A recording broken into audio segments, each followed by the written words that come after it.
pada tahu belum?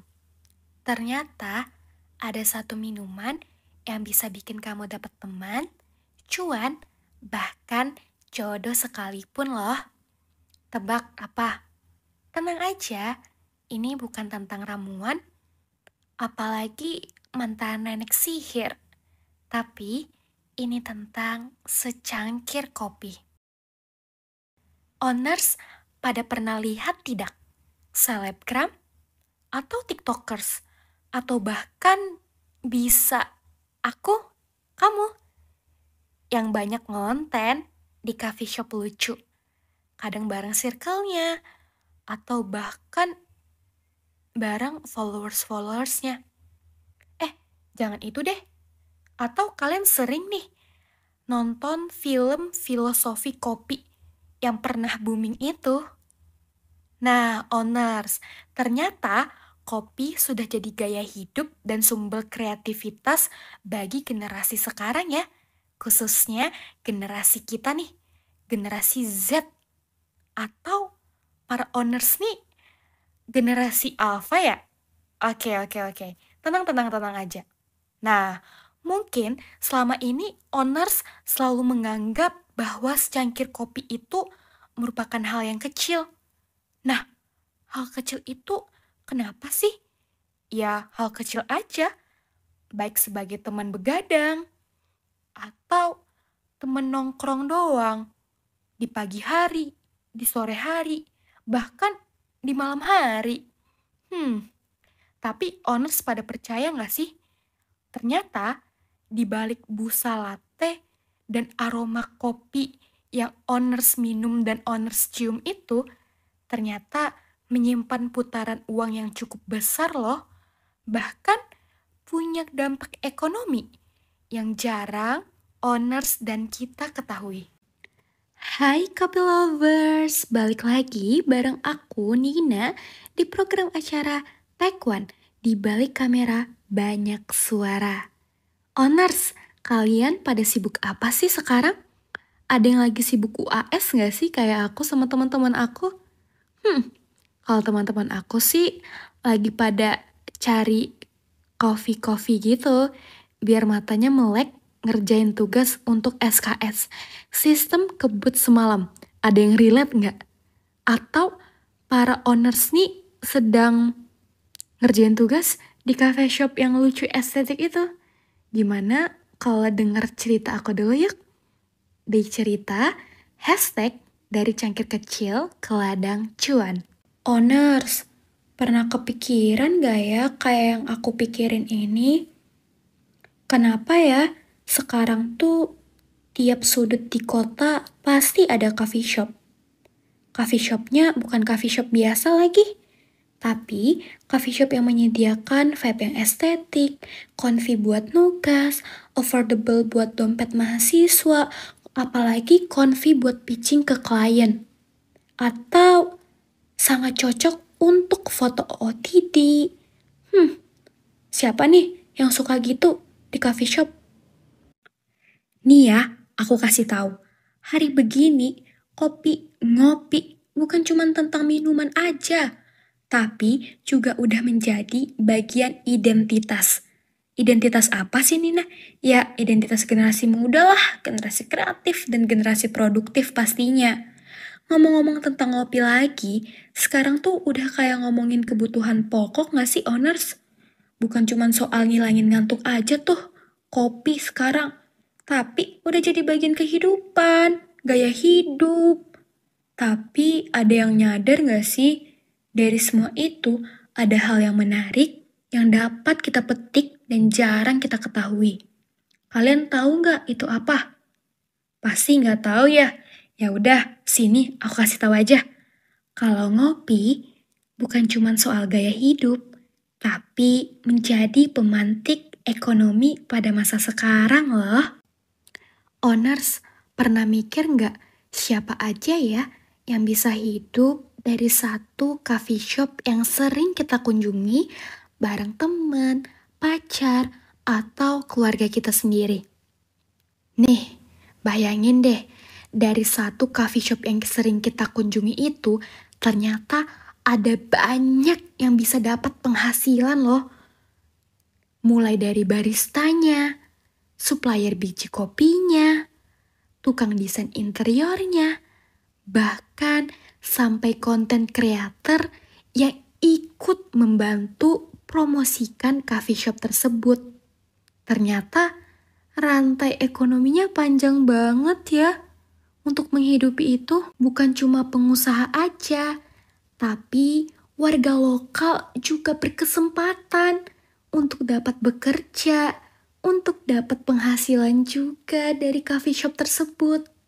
Bahkan nih, Good Stats menyebutkan sebanyak 73% anak muda di Indonesia setidaknya menghabiskan uang di coffee shop 1-2 kali dalam seminggunya loh. Angka itu bisa mencapai jutaan rupiah yang berputar di satu lingkungan saja per minggunya. Wah, bayangin deh kalau kita kalikan deh ratusan sampai ribuan coffee shop yang ada di seluruh Indonesia.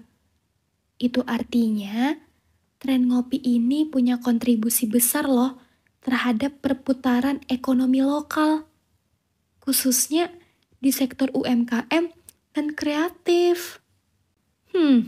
Di Bandung sendiri nih, dalam radius 1 kilometer aja, ada lebih dari 10 kedai kopi yang dapat kalian lihat langsung. Ngomong-ngomong soal pertumbuhan industri kopi nih owners, Tofin Indonesia juga bisa mencatat jumlah kedai kopi di Indonesia meningkat drastis loh. Dari sekitar 1.000 kedai di tahun 2016 jadi lebih dari 3.000 di tahun 2019 dan terus naik nih hingga 4.000 kedai kopi pada tahun 2023. Wow, keren banget gak sih?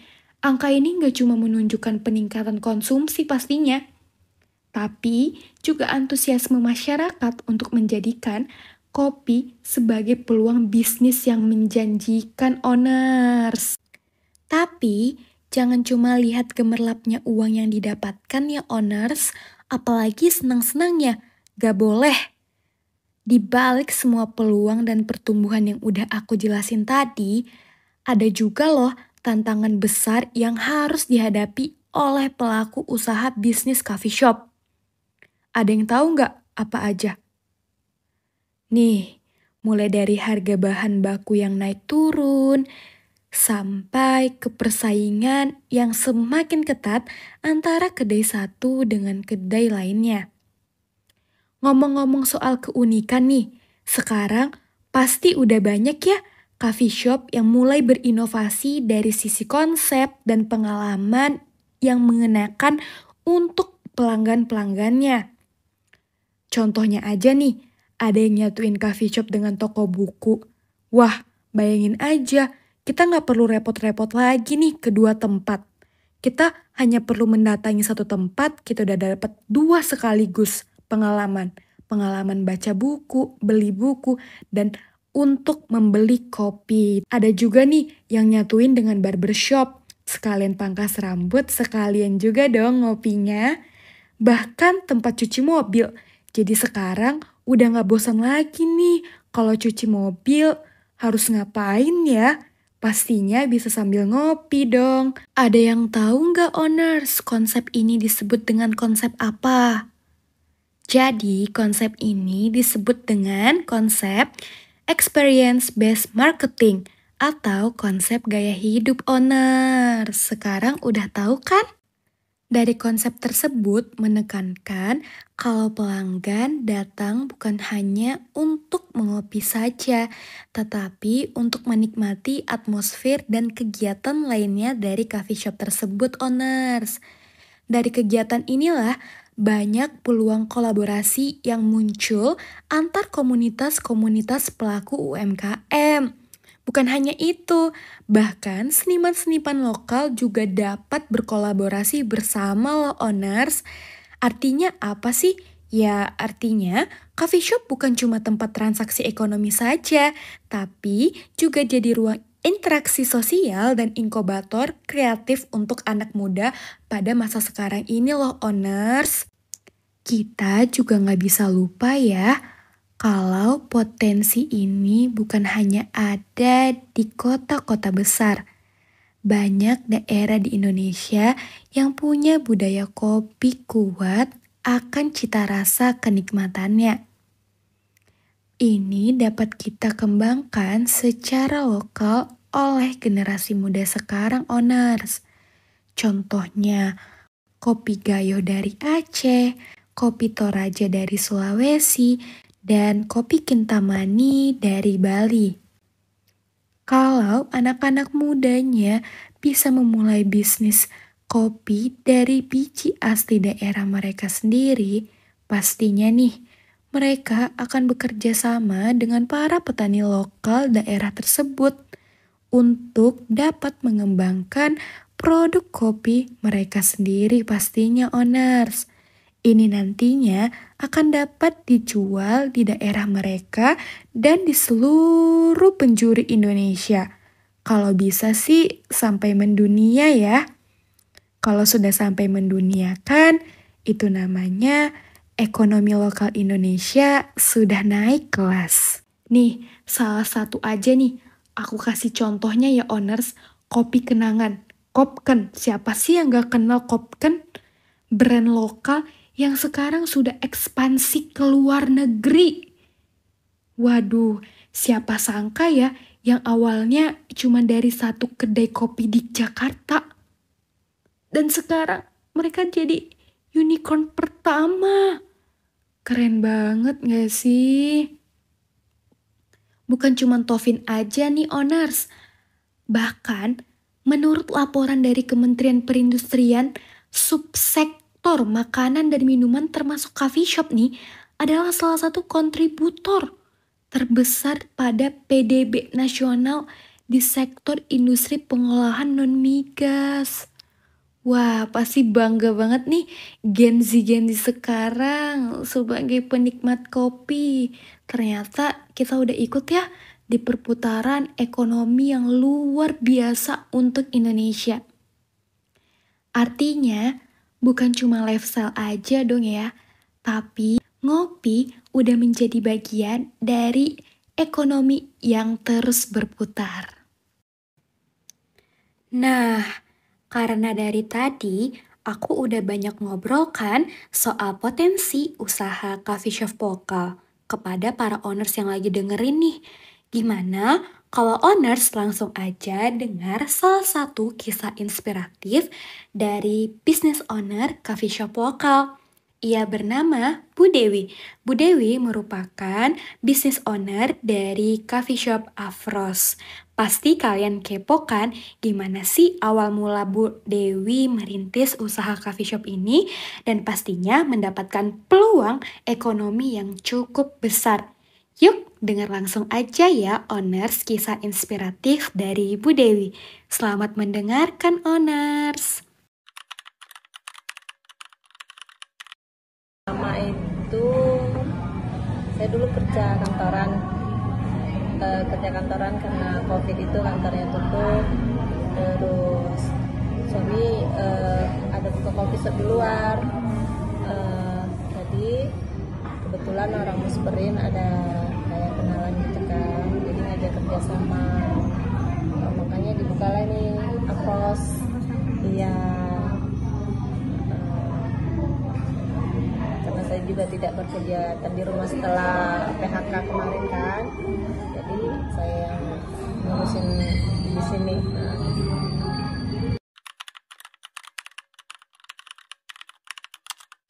Respon anak muda cukup bagus.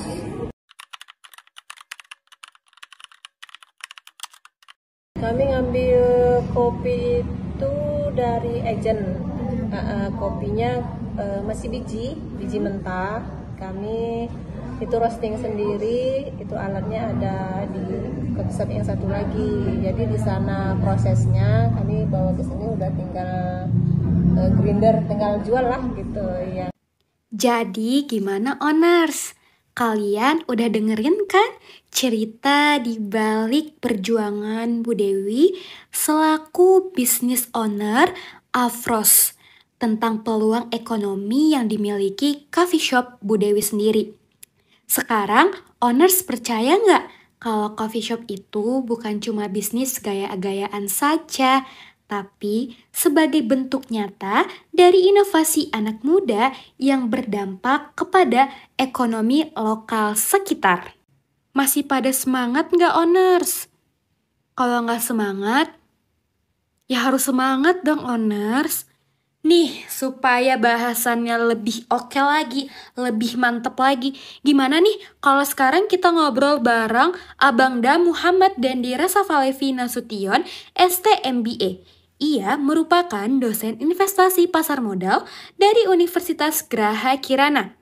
Kira-kira menurut Abang Dani, gimana ya terkait tren coffee shop yang saat ini punya efek signifikan terhadap perekonomian mikro dan UMKM ya owners? Yuk kita dengerin, selamat mendengarkan owners! Indikator ekonomi yang dapat nih menunjukkan kalau coffee shop itu memberikan dampak nyata lah Bang untuk perekonomian lokal itu apa sih Bang? Kira-kira setelah Bang lihat-lihat gitu? Ya, pertama dari konsumsi ya. Kalau kita melihat dari indikator ekonomi kan ada dua ya. Ada 4 konsumsi, investasi, belanja daerah, belanja negara, government spending, sama ekspor impor. Nah, ini pasti kalau dengan adanya coffee shop itu sektor konsumsi itu salah satu penyumbang ya, karena sekarang coffee shop itu udah bagian dari habit, bagian dari gaya hidup. Orang pasti beli kopi minimal 1 hari 1 cup. Udah bertambah. Nah, artinya konsumsi orang bertambah, artinya menambah juga nilai potensi ekonomi yang berputar. Gitu. Ditambah lagi juga ekspor impor. Nah, karena kita juga cukup banyak kopi kita diekspor ke negara-negara lain. Itu sih sebenarnya paling peluang. Ya mungkin kalau dilihat dari konsumsinya bisa jadi ya. Bisa jadi mungkin kalau secara konsumsi ya, nilai perputaran uang dari coffee shop itu cukup besar semua. Bisa dibilang iya ya, karena coffee shop Indonesia unik-unik dia gitu. Kalau kita melihat acuan coffee shop luar negeri kan, contoh Starbucks ya, Starbucks, Coffee Beans itu kan dari luar negeri. Nah dia kan cenderung kayak benar-benar fancy ya istilahnya gitu. Sementara di Indonesia coffee shopnya bervariatif. Ada yang meniru dengan gaya kayak Starbucks, ada yang memang meniru seperti warung kopi aja gitu. Itu bahkan ada yang meniru dengan kekhasan lokal, mengikuti alam contohnya gitu. Dia jadi dia mengikuti situasional aja gitu. Makanya saya bilang dia masuk di kreatif sih kalau menurut saya. Sih. Karena dia coffee shop Indonesia itu nggak benar-benar beracuannya nggak kayak Starbucks. Dia memang bebas aja berkreasi, nggak ada acuannya. Oke. Itu sih. Itu memang uniknya Indonesia. Autentiknya di situ ya? Iya, autentiknya situ. Nggak ada yang, ya kita nggak tahu dia contoh siapa, nggak tahu. Kita tiba-tiba ada nyempil di garasi rumah orang, tiba-tiba nyempil di ruko kantor orang. Bahkan kadang di ruko cuma setengah aja dipakainya gitu. Dia kayak nyempil aja gitu. Ya unik ya. Jadi memang dia bukan melihat, dia lebih ke marketing sebenarnya. Mereka melihat potensi marketnya aja di Indonesia. Iya sih Bang, benar. Bahkan ada yang nyempil di tempat barbershop ada gitu. Iya itu ada. Apalagi kalau kita lihat tren. Jadi unik ya. Jadi nggak bisa di apa? Tren coffee shop di Bandung tuh kan hampir 10 meter tuh pasti ada coffee shop lainnya juga sih. Dan itu di Bandung ya varian banyak sih itu kalau di Bandung mah. Iya, kalau di Bandung kan sekarang cenderungnya jual croissant juga ya, croissant. Iya, benar. Kue-kue juga ya. Kue-kue. Jadi sebenarnya si coffee shopnya sendiri juga dia kayak yang abang bilang tadi sih, yang kita bahas tentang sektor ekonomi kreatif itu, emang dasarnya Indonesia tuh nggak fokus ke satu hal yang kayak Starbucks yang emang dia autentik akan kopinya, tapi ada berbagai hal yang buat si coffee shopnya itu autentik, misalnya tempatnya di alam atau makan makanannya gitu. Menyesuaikan sama itu. Kalau di Aceh malah coffee shopnya memang lebih kayak kopi, dia malah coffee shop di sana jarang berasli gitu.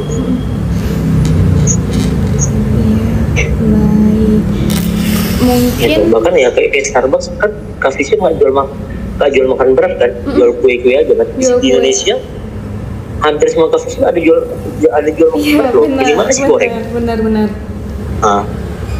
Minimal atau rice bowl gitu kan. Itu juga ada salah satu otentiknya coffee shop di Indonesia sebenarnya. Di mana di luar negeri orang jual kopi, ada jual nasi juga gitu. Cuma di Indonesia. Iya sih. Berarti emang gara-gara banyaknya, abang setuju nggak sih sama karena banyaknya coffee shop buka itu juga jadi peluang untuk usaha anak-anak muda di tengah indis ekonomi ya, orang bilang gitu. Jadi pertumbuhan sebenarnya yang perlu itu kolaborasi sebenarnya, bukan saling apa tuh?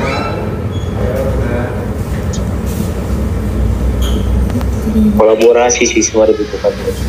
Berkolaborasi ya. Iya, karena ya contoh ya kolaborasi kayak kopi Aceh itu, dia kan jual kopi aja. Tapi dia ngundang yang lain-lain, ada yang jual sup, ada yang jual sate, ada yang jual martabak. Bahkan itu jadi bisa meningkatkan ekonomi dari si tempatnya yang dia jualan gitu ya. Iya, jadi semua terlibat jadinya. Jadi gimana nih owners? Tertarik tidak dengan peluang ekonomi yang didapatkan dari usaha coffee shop tersebut? Kalau tadi kita udah ngobrol dengan orang-orang hebatnya nih, kayak business owner, dosen pasar investasi dan modal, gimana kalau kita ngobrol dengan teman mahasiswi yang sering nongkrong di coffee shop? Gimana ya pandangan mereka terkait dengan peluang usaha yang didapatkan dari coffee shop tersebut? Kira-kira mereka ada yang mau gak ya buka usaha dari peluang tersebut? Daripada kita menerka-nerka, yuk kita dengar aja. Selamat mendengarkan ya owners.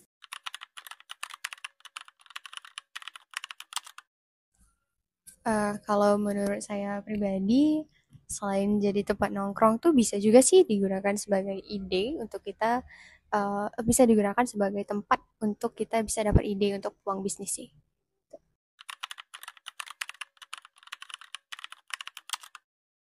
Kalau saya pribadi jujur saya pengen banget karena basic skill saya juga sebelumnya adalah tata boga. Jadi sampai sekarang saya punya dream untuk bisa buka restoran atau cafe sendiri. Sebenarnya bisa jadi peluang bisnis ya. Justru karena coffee shop itu sekarang tempat nongkrong, maka itu bisa menjadi peluang bisnis. Kenapa? Karena kalau teman-teman tahu itu tempat budaya nongkrong itu cuma ada di Indo sebenarnya. Jadi sebenarnya sangat besar peluangnya untuk membuka peluang bisnis coffee shop sebagai tempat nongkrong. Tapi kalau menurut saya zaman sekarang itu udah persaingan lebih ketat ya.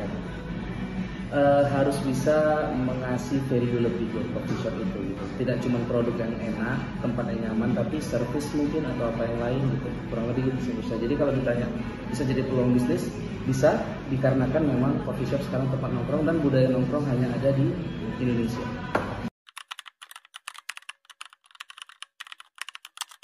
Jujur kalau dibilang tertarik sih tertarik.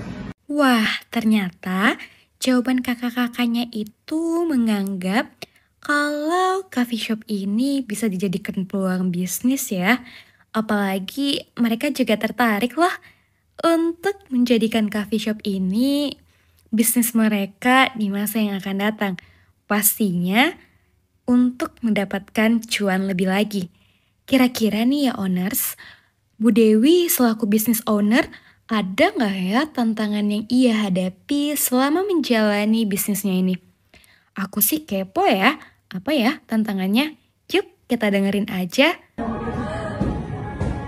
Kopi shop sekarang menjamur, di mana-mana ada, masing-masing menonjolkan dengan kelebihannya. Jadi kami di sini sesuai konsep sejarah kami terapkan. Jadi memang tamu tidak begitu ramai, sesuai dengan lokasi kafe juga kami kecil. Jadi kegiatan-kegiatan yang mendukung ke sejarah atau yang mau mengenal sejarah, saya rasa, atau yang meeting-meeting itu yang lebih banyak datang ke sini. Kalau sekedar mau nongkrong atau apa, mereka rapat, mereka lebih suka di sini karena kan situasinya nyaman, lebih tenang. Tapi kalau mau yang kayak karaoke atau apa gitu, kayak Rimni atau apa gitu, jarang sekali sih yang mengadakan di sini ya. Dari obrolan kita tadi, owners udah pada denger kan? Pastinya udah paham dong kalau ternyata kopi itu bukan hanya sekedar minuman biasa, tetapi alat untuk membangun jejaring sosial antar sesama, memutar ekonomi secara kontinu, dan membuka peluang di masa yang akan datang. Coffee shop telah menjadi simbol baru pergerakan ekonomi kreatif anak muda di Indonesia pada masa sekarang dan masa yang akan datang. Siapa yang akan tahu dari cangkir kecil yang kamu pegang hari ini, yang kamu beli hari ini, dan yang kamu minum hari ini, bisa jadi ladang cuan untuk kamu sendiri di masa yang akan datang. Owners, ternyata kita udah sampai ya di penghujung obrolan. Tapi kalian gak usah sedih. Seperti kata Ben, tokoh utama di film Filosofi Kopi. Hidup ini seperti kopi, kadang pahit, tetapi selalu punya cerita. Maka dari itu, terus dukung ya UMKM lokal, khususnya coffee shop lokal.